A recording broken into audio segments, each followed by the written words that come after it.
My billionaire ex-husband took the seat beside me on a flight, just to remind me how far he believed I had fallen. But when we landed, 3 little boys climbed out of a black Rolls-Royce, raced across the curb, and threw themselves into my arms, shouting, "Mom!" He said I looked exhausted. I did. I was. Just not for any reason Adrian Vale could possibly imagine. He settled into the seat next to mine as though the airline had rearranged the cabin for his convenience. Knowing Adrian, he had probably considered purchasing the company when he booked the ticket. Then he turned toward me and smiled. That smile had once made me forget entire conversations.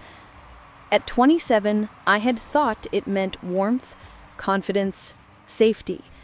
Now it felt like the click of a lock behind me. "Claire," he said, drawing out my name as though he were doing me the favor of remembering it. "You look tired." "Adrian."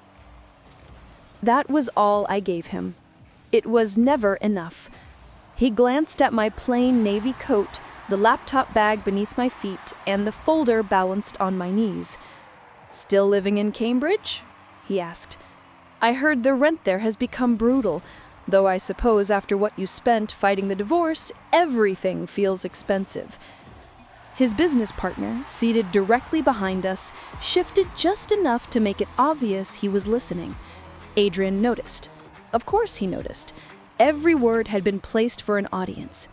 He ordered a glass of Burgundy from the flight attendant and asked whether they had anything worth opening, with the calm certainty of a man who had never accepted the possibility that the best option might not be reserved for him. 3 years after our divorce, he was still performing. I folded my hands over the folder and said nothing. I had become very good at silence. What Adrian did not know, what no passenger on that plane knew, was that for nearly 6 years, I had been protecting the most important truth of my life. Not because I wanted revenge, not because I had designed some perfect public humiliation. In the beginning, there had been no strategy at all. There had only been survival. To understand what waited for him at Boston Logan, you have to understand who I was before Adrian Vale decided I no longer belonged in his future. I met him when I was 26 and working as a junior corporate attorney at Mercer Boyd & Lane in Manhattan. Adrian was 35, already running his 4th company, already appearing on magazine covers with headlines about disruption, vision, and impossible growth.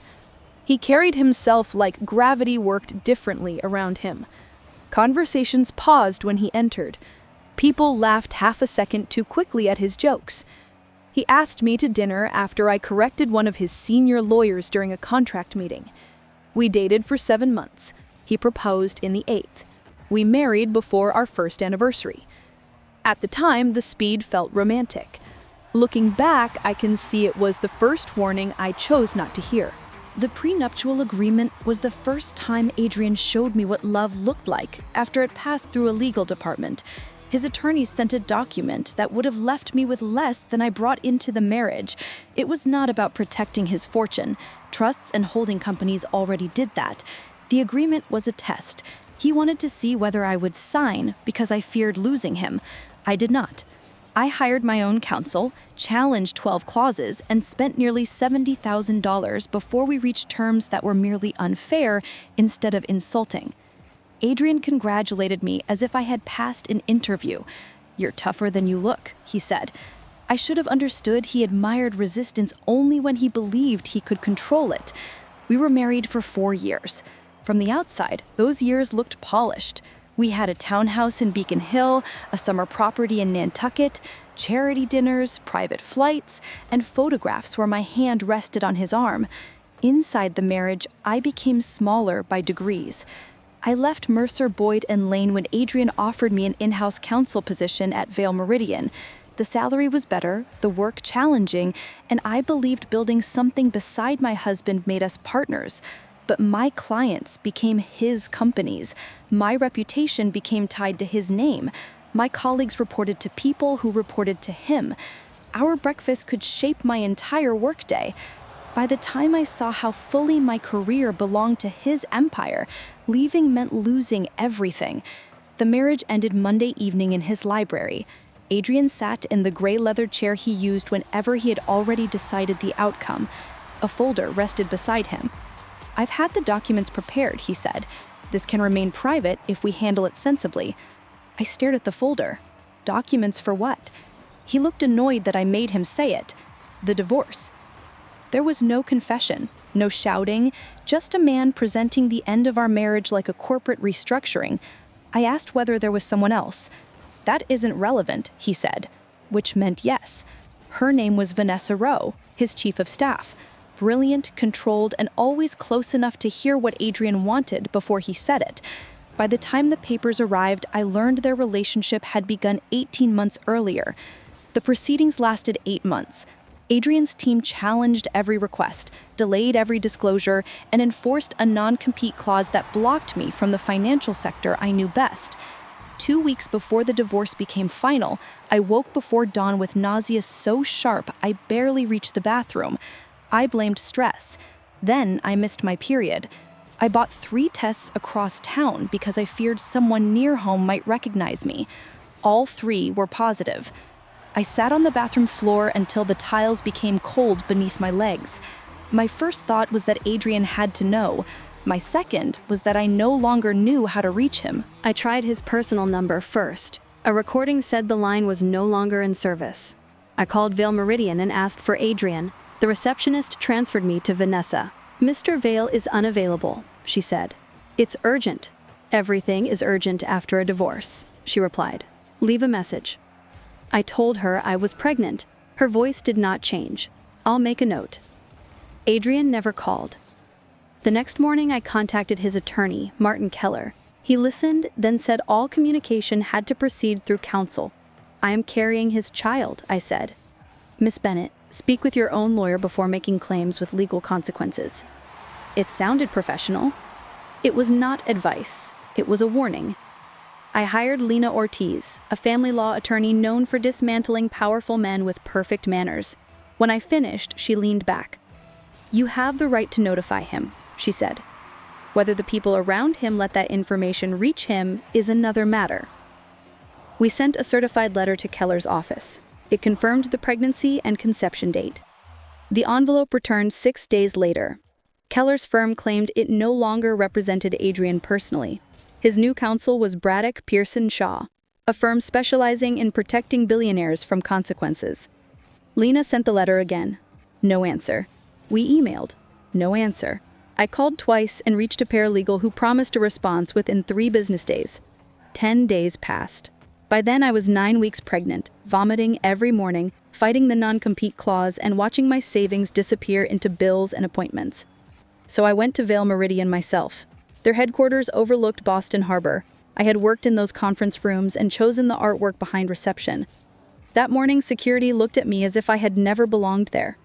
I wore a charcoal suit and carried the ultrasound report in a sealed envelope. The receptionist recognized me. For a second, guilt crossed her face, then vanished when she looked toward security. "I need to speak with Adrian," I said. "It concerns his family." She made a call.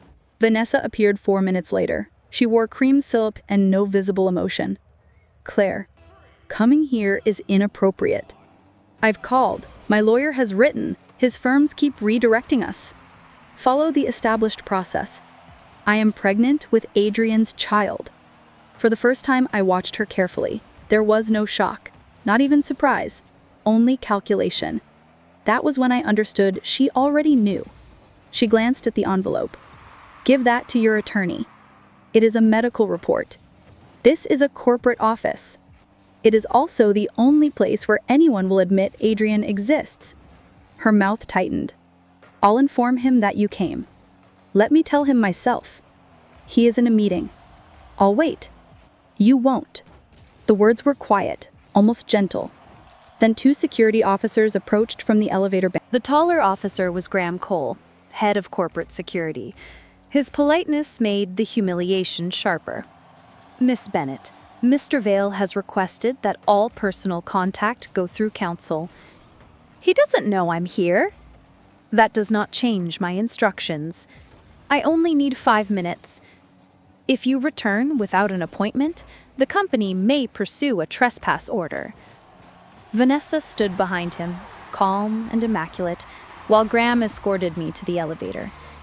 I was 11 weeks pregnant. I did not cry until the cab pulled away. Lena documented everything: the time I arrived, the names of the receptionist and officers, the envelope Vanessa refused to accept, and the exact language of the warning. 2 weeks later, I returned with a process server. Security stopped us in the lobby. The medical letter was refused again. At my 14-week appointment, Dr. Miriam Shaw studied the ultrasound screen longer than usual. Her steady voice made bad news sound manageable. "I'm seeing more than one heartbeat," she said. I gripped the edge of the examination table. "Twins?" She adjusted the monitor. 3. For several seconds, I thought I had misunderstood her. 3 babies? 3 babies. The room seemed to tilt. I had no husband, no reliable income, and a legal clause blocking me from the work that had paid my bills. Now I carried 3 children whose father's staff would not let me near him. At 18 weeks, Dr. Shaw confirmed they were all boys. 2 appeared identical. The 3rd was fraternal. My mother came from Providence the next morning. My older sister, Rachel, drove down from Portland with 2 suitcases, a notebook, and the determination of a military planner. Neither of them asked why I had married Adrian. Neither said I should have seen it coming. They measured the spare bedroom, researched cribs that could fit through the doorway, calculated formula costs, and filled my freezer with meals. Rachel read the latest response from Braddock Pearson Shaw at my kitchen counter. The 4-page letter denied any obligation until court-ordered DNA testing established paternity. It warned against public statements and suggested unsupported allegations might damage Adrian's reputation. "They're threatening you," she said. "They're inviting me to sue." Then sue. I can't finance a war against a billionaire while preparing for 3 premature babies. Rachel looked toward the nursery where our mother was assembling a changing table. "So, what do you do?" "I survive," I said. "I keep records, and when I'm strong enough, I make sure nobody can pretend I never tried." The boys arrived at 34 weeks. Lucas came first, furious and loud. Mason followed 6 minutes later, kicking so hard the nurse laughed. Then came Theo, smaller than his brothers, silent for one frightening second before releasing a sharp cry. Lucas, Mason, and Theo Vale Bennett. All 3 had Adrian's dark eyes. The resemblance was unmistakable. My mother noticed it before I said anything. "They look exactly like him," she whispered beside the incubators. Rachel gave her a warning glance. Lucas had Adrian's stare. Mason had the same cheekbones. Theo watched everyone with the stillness Adrian used in negotiations. I said nothing. At night, after the nurses dimmed the lights, I studied their faces and wondered how a man surrounded by information could remain untouched by the truth every day. For the first 3 months, I hired a night nurse. 3 premature infants did not sleep together, and I was recovering from surgery while rebuilding a career that had been dismantled. The non-compete still had 18 months remaining. A small estate planning firm called Burke & Holloway hired me as a contract consultant. The work sat outside the restricted financial sector, and the pay covered rent, childcare, and groceries. It was not the career I had built before Adrian. It was enough to keep us moving. Every attempt to contact him went into a fireproof box. Certified letters, returned envelopes, email receipts, call logs, names of receptionists, paralegals, security officers, and attorneys, Graham Cole's report, a visitor log proving I entered Vale Meridian while pregnant. 26 attempts across 16 months. Lena told me to stop trying after the boy's first birthday. "You have established notice," she said. "Now build stability. When we file, they will try to make you look desperate, vindictive, or dependent. Give them nothing." So I waited. Not passively, I worked. The non-compete expired when the boys were 18 months old. Within 6 weeks, I joined Dalton and Reeves, a litigation firm with family law expertise. They hired me as senior counsel, below my old position. The demotion hurt deeply. I turned that pain into hours. I took difficult cases, stayed late after the boys slept, and learned to prepare motions while rocking Theo. I became the attorney people called when facts were buried beneath intimidation. 18 months later, the partners promoted me. By the time the boys turned 4, I could fight Adrian without risking their home. That was when I hired Daniel Cho. Daniel spent 12 years tracing offshore assets for the Treasury Department before entering private practice. He was precise and expensive enough that signing his retainer made my hand shake. His preliminary report was 52 pages. Adrian's public wealth was estimated at $600 million. Daniel believed the true figure sat between 1.5 and 2.1 billion. What would support look like? I asked. For 3 children at his income level? Daniel folded his hands. Potentially 8 figures annually, depending on the judge. I stared at him. I don't want his money. I know, Daniel said, but his lawyers will claim you do. It helps to know what they fear. He was right. The money was not why I built the file, but it explained why so many people worked to keep it closed. By the boy's 4th birthday, the case was ready. Lena had assembled the paternity petition, every returned letter, the security report, affidavits from the process server, and a statement from Dr. Shaw confirming the conception timeline. Hospital records preserved the boy's DNA profiles from birth. Once the court compelled Adrian's sample, there would be no room for argument. I had spent years preparing for the day I would file. Then Adrian made the first move without knowing it. Vale Meridian sued an investigative journalist named Sophie Grant. Sophie had been reporting on Adrian's acquisition of a medical supply network. During interviews, a former employee mentioned that Vanessa Rowe controlled more than Adrian's schedule. She screened personal legal matters, redirected correspondence, and sometimes made decisions before he knew a decision existed. Sophie included none of that in print. She merely asked questions. Adrian's attorneys called the questions defamatory and demanded damages large enough to frighten most reporters into silence. Sophie did not frighten easily. Her lawyer, Helena Cross, had spent 15 years defending journalists. She filed a counterclaim and opened discovery. Discovery changes the balance of power. It turns locked cabinets into evidence requests and private habits into sworn testimony. 3 weeks later, Lena called me. "A lawyer named Helena Cross wants to speak with you," she said. "About Adrian?" "About Vanessa."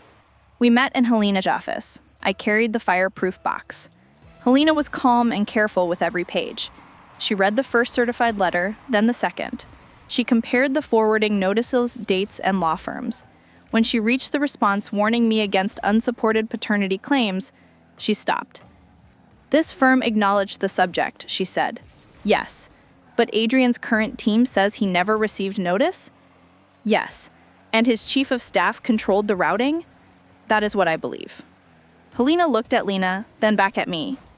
"What was Vanessa's background before Vale Meridian?" "I assumed corporate administration." "She has a law degree," Helena said. "She worked for 2 years at a regulatory firm that handled overflow matters for Braddock Pearson Shaw." "She knew how to redirect legal correspondence," I said. "She knew exactly how," Helena replied. "The problem is proving she did." The proof came from someone none of us had heard of. Elliot Park had worked in Vale Meridian's IT division. During a server replacement, he made an encrypted backup before wiping the old hardware. Company policy required temporary preservation. Habit made him keep 1 copy longer than expected. 18 months after leaving, Elliot discovered the archive while organizing old drives. It contained a shared administrative mailbox used to route Adrian's personal legal correspondence. Inside were scanned copies of my letters. Not one, all of them. Each carried Vanessa's own notes. The first note was attached to the letter Lena sent when I was 11 weeks pregnant. Do not forward. File under former spouse. No action without my review. The next was dated 2 weeks later. Medical attachment received. Do not place in AV briefing materials. Then another. Visitor appeared at headquarters. Security instructed to remove. Continue monitoring. The words were ordinary, almost dull. That made them worse. Vanessa had reduced 3 unborn children to an inconvenience and hidden them behind language designed to leave no fingerprints. Helena read every entry twice. She knew, I said. Yes. And Adrian didn't? That is what the archive suggests. I expected relief. Instead, anger moved through me so slowly it felt cold. For years, I had imagined Adrian receiving my letters and choosing silence. Now the truth was more complicated. He had created a system in which one person could decide what reality reached him, and Vanessa had used it. He was not innocent, but he had not known. Elliot signed an affidavit confirming where the archive came from, how it had been preserved. Helena's forensic team verified the timestamps and server signatures. The files had not been altered. 4 days later, she filed them under seal as Exhibit H. By noon, Adrian's defamation case began collapsing. By evening, Vanessa was placed on administrative leave. The following morning, Lena received a letter from Adrian's newest attorneys. They requested an immediate private conference concerning previously undisclosed family matters. I read it at breakfast while Lucas argued that dinosaurs could defeat sharks on land. Mason insisted sharks could learn to walk, and Theo silently moved the syrup out of both their reach. Mom, Lucas said, you're not listening. I'm listening. Then who wins? The person who avoids the fight. All 3 stared at me as if I had cheated. My phone buzzed again. Daniel had sent one sentence. They know the archive is real. I looked around the kitchen. 3 lunchboxes waited by the door. 1 sneaker was missing. A permission slip needed signing. Mason had jam on his sleeve. Lucas was still defending dinosaurs, and Theo had found the missing sneaker beneath the refrigerator without announcing it. This was the life Adrian had missed. Not headlines, not birthdays and photographs. This, the ordinary chaos of a Tuesday morning. I had a flight from New York to Boston 4 days later for a settlement conference. Judith Reyes, a senior partner at Dalton and Reeves, offered to collect them from school and meet me at the airport. The car service can take us. You don't have to bring them. They have been asking all week. I agreed, too. I did not know Adrian would be on the same flight. I did not know he would choose the empty seat beside me. And I did not know that by the time we landed, he would be minutes away from meeting the 3 boys Vanessa had hidden from him for almost 6 years. Adrian took the seat beside me before I could close my tablet. Then he looked at the file on my lap, the inexpensive coat beside me, and the plain watch on my wrist. His expression softened into the smile he used when he believed he had already won. "Claire," he said, "still working yourself to death?" "I'm working." "So I see." He placed his phone on the armrest. The screen showed him shaking hands with a senator in Zurich. Even at rest, Adrian arranged proof of his importance around him. He asked whether I still lived in Cambridge. He mentioned the divorce costs. Then he said he hoped I had found something manageable after leaving Vale Meridian. I let Adrian continue. 5 years earlier, his words would have drawn blood. Now they barely reached me. I had survived 3 newborns waking in different rhythms. I had argued motions on 2 hours of sleep and carried Theo through an emergency room at midnight while Lucas and Mason slept across Judith's lap. A man with expensive wine and an audience could no longer frighten me. The attendant handed Adrian his glass. He tasted it and frowned. "Not terrible," he said. Then he turned toward me. "You always did prefer difficult routes. I learned from you." For the first time, his smile weakened. He studied my face as if searching for the woman who once explained herself to him. She was gone. "What takes you to Boston?" he asked. "A family matter." Something flickered in his expression, but he recovered quickly. "Your mother?" "No." "Rachel?" "No." He waited. I returned to notes. The silence irritated him more than any answer could have. For the rest of the flight, he spoke in fragments, about a merger, a hotel in Geneva, a foundation bearing his name. He never mentioned Vanessa or Exhibit H. Either his lawyers had not told him everything, or pride would not let him admit his empire had failed to protect him from reality. I wondered whether he knew there were children. I wondered whether he knew there were 3. When the captain announced our descent, Adrian straightened his cuffs. "You should take better care of yourself. You look exhausted." I met his eyes. "I've had a busy 5 years." He gave a dismissive laugh. "I'm sure." Outside the window, Boston appeared beneath gray clouds. Adrian looked away. The plane reached the gate at 4:38 p.m. He stood, pulled his suitcase from the overhead compartment, and blocked the aisle while checking messages. He had always mistaken making people wait for evidence that he mattered. When he moved, he glanced back. "Good seeing you, Claire." I said nothing. He walked ahead. I followed several passengers later, at my own pace, with the folder beneath my arm. Judith had texted, "We're outside. The boys are vibrating." I smiled for the first time that day. Adrian was only a few yards ahead of me. Neither of us knew the next 5 minutes would divide our lives into before and after. The arrivals hall was crowded with families and travelers dragging suitcases. Through the glass doors, I saw Judith beside a black Rolls-Royce in the pickup lane. The boys pressed their faces to the rear window. The door opened before Judith could stop them. 3 small bodies burst onto the curb. "Mom!" Lucas reached me first, arms wide. Mason came next, shouting about a volcano experiment, and nearly knocked the folder from my hand.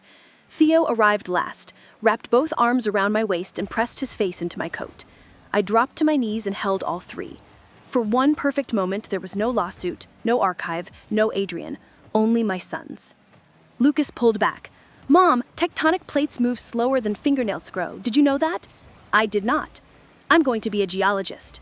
"You were going to be a judge yesterday." "A geologist judge." Mason tugged my sleeve. "Our volcano exploded twice. Miss Taylor said it was too much baking soda, but I think there should always be more explosion." "That sounds like you." Theo said nothing. He found my hand and held it. Behind me, footsteps stopped. Every muscle in my body recognized Adrian before I turned. His suitcase stood beside him. His face had lost all color. He stared at Lucas, then Mason, then Theo. The boys stared back. Lucas leaned toward me. "Mom, that man is looking at us." Mason tilted his head. "He looks like us." The words struck harder than anything I had imagined. Adrian took one step forward. "Claire." I stood, keeping one hand on Theo's shoulder. Adrian looked at each boy again, as though repetition might produce another answer. "How old are they?" Lucas answered first. "We're 5, almost 6. I'm oldest by 6 minutes." Adrian closed his eyes. I watched the arithmetic happen. The divorce, the pregnancy, 5 birthdays, 5 Christmas mornings, first words, first steps, first days of school. All the years money could not purchase back. When he opened his eyes, they were wet. 3, he whispered. "Triplets," I said. His mouth moved, but no sound came. Judith stepped closer to the car. She did not interrupt, but her presence reminded Adrian that I was not alone. He finally looked at me. "Why didn't you tell me?" I had prepared for that question for years. I thought I might shout or hand him the folder and let paper speak for me. Instead, my voice came out calm. I tried. His expression hardened for a second. "Claire." 26 times, I said. Certified letters, calls, emails, visits, and a process server. I came to your office pregnant with an ultrasound report. Graham Cole walked me outside and threatened me with trespass. Adrian stared at me. I opened the folder. Vanessa received every letter. She scanned them, routed them into a private archive, and marked them not to be shown to you. I removed one page. Exhibit H. He looked down at Vanessa's words. "Do not place in AV briefing materials." His hand began to shake. Adrian read the note twice.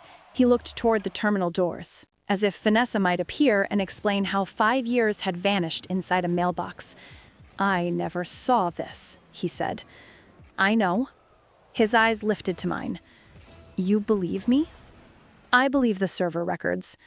He reached toward my arm. Mason stepped between us. "Don't touch my mom." Adrian froze. Mason barely reached his waist, but he planted both feet. He knew none of the history. He only saw a stranger making me tense. Lucas studied him with the concentration he reserved for puzzles. "Is he our dad?" he asked. Traffic moved behind us. A suitcase rolled past, its owner unaware that the world had changed beside the curb. I knelt, so my eyes were level with his. "There are things we need to discuss at home." That isn't what I asked. He had inherited Adrian's refusal to accept incomplete answers, but I had taught him honesty. "Yes." Theo tightened his grip on my hand. Mason stared at Adrian. Lucas remained still. Adrian's face broke. There was no loud sob. Control simply left him until the billionaire disappeared and only a man remained. Lucas looked at him. "Were you looking for us?" Adrian inhaled sharply. "No," he said. "I didn't know you existed." Lucas considered it. Children do not soften facts for adults. They decide whether facts make sense. After several seconds, he nodded. "Do you want to know our names?" Adrian covered his mouth. "Yes," he whispered. Lucas pointed to himself. "I'm Lucas. I'm oldest. That's Mason. He is loud, but usually nice." "I am always nice," Mason protested. Lucas pointed to Theo. "That's Theo. He doesn't talk much, but he notices everything." Theo moved closer to me. Adrian lowered his hand. "I'm Adrian." "We know," Lucas said. "Mom said your name once when she thought we were asleep." Adrian looked at me over their heads. That glance held every conversation waiting for us: paternity, custody, support, Vanessa, and whether forgiveness was possible without forgetting. I stood. "Our attorneys are meeting Friday," I said. "I'll be there. This does not happen on your terms alone." "I understand. No publicity, no surprise visits, no staff contacting their school. You meet them slowly, with a therapist, and only if they are comfortable." He nodded after each condition. For once, Adrian Vale did not negotiate. Then he looked at the boys. "I'm sorry." I had imagined those words for years. I expected triumph. Instead, I felt exhaustion. And beneath it, the first movement of peace. "I know," I said. Judith opened the rear door. Theo climbed in first. Mason followed, describing the volcano experiment Adrian had not seen. Lucas stayed beside us. "Are you coming?" he asked Adrian. Everyone became still. Adrian looked at me. "Not today," I said. "Soon." Lucas accepted that and climbed into the car. I followed. As the door closed, Adrian remained on the curb, holding the page that proved how much he had lost. The Rolls-Royce pulled away from the terminal. Through the rear window, I watched Adrian grow smaller until traffic hit him. He did not move while we were visible. Theo climbed onto the seat beside me and placed both hands around mine. Mason kept talking about his volcano, but his voice had lost some of its usual force. Lucas stared through the window. For several minutes, nobody asked anything. Then Lucas turned. Did he leave us? The question was so quiet, Judith glanced at me in the mirror. "No," I said. "He did not know about you." "But you knew where he was." "Yes." "And you tried to tell him?" "Yes." "How many times?" 26. Mason's eyes widened. "That's a lot." "It is." Lucas thought about that. "Then someone stopped him from knowing?" "Yes." "Why?" "I don't know yet." That was the truth. Vanessa's notes proved what she had done, not why she had done it. Judith drove us home while I explained what they needed. Adrian was their father, he had not known they existed, and adults would now decide how he could become part of their lives safely. Theo listened without speaking. At home, Mason asked whether Adrian liked soccer. Lucas wanted to know whether billionaires had bedtime. Theo asked nothing until I tucked him in. "Will he disappear again?" he whispered. I sat beside him. Not without us knowing why. It was the strongest promise I could honestly make. Friday's meeting lasted 6 hours. Adrian arrived without assistance. His new attorney, Margaret Sloan, carried one thin folder instead of the boxes his legal teams usually used to intimidate rooms. Lena placed our evidence across the table. The letters, the logs, Graham Cole's report, the medical records, the server archive, Daniel's financial analysis. Adrian read everything. When he reached the photograph taken after the boy's birth, he stopped. Lucas lay beneath a warming blanket with one fist raised. Mason's mouth was open mid-cry. Theo's eyes were fixed on the camera. Adrian touched the edge of the photograph, but did not pick it up. "I missed all of this," he said. Lena answered before I could. "Yes." Margaret proposed immediate DNA testing, temporary support, and supervised introductions with a child therapist. Adrian agreed. Then Daniel presented the financial figures. Adrian barely looked at them. "Whatever they need," he said. I leaned forward. "They do not need a blank check. They need consistency." He met my eyes. "I can do that." "You have never had to prove that before." "No," he said. "I haven't." There was no arrogance in the answer. The DNA test took place the next morning. The result arrived 4 days later. Probability of paternity greater than 99.99%. Not one was surprised. Still, when Adrian received the report, he called Lena and asked whether he could have a copy of the boy's birth photograph. He did not ask to post it. He did not send someone else. He asked. That mattered more than I expected. 3 months later, the temporary custody plan became permanent. Lena called it the least hostile agreement she had negotiated in 20 years. Adrian's attorneys did not challenge the evidence, delay the schedule, or argue over every hour. Exhibit H had ended their appetite for performance, but something else had changed. Adrian understood that winning was not the same as repairing. The boys met him for the first time in a therapist's office. The room had soft chairs, games, and a rug printed with roads. Adrian arrived early. He wore no tie and brought nothing expensive. Lucas noticed. "You didn't bring presents?" he said. "I thought that might be too much," Adrian answered. Lucas nodded. "Probably." Mason asked if Adrian could throw a football. Theo sat beside me and watched. Adrian answered their questions. Did he have a dog? Yes, a black Labrador named Atlas. Did he live in a castle? Nope. Did he own an airplane? Part of one, which Lucas called a strange answer. Why had he married me?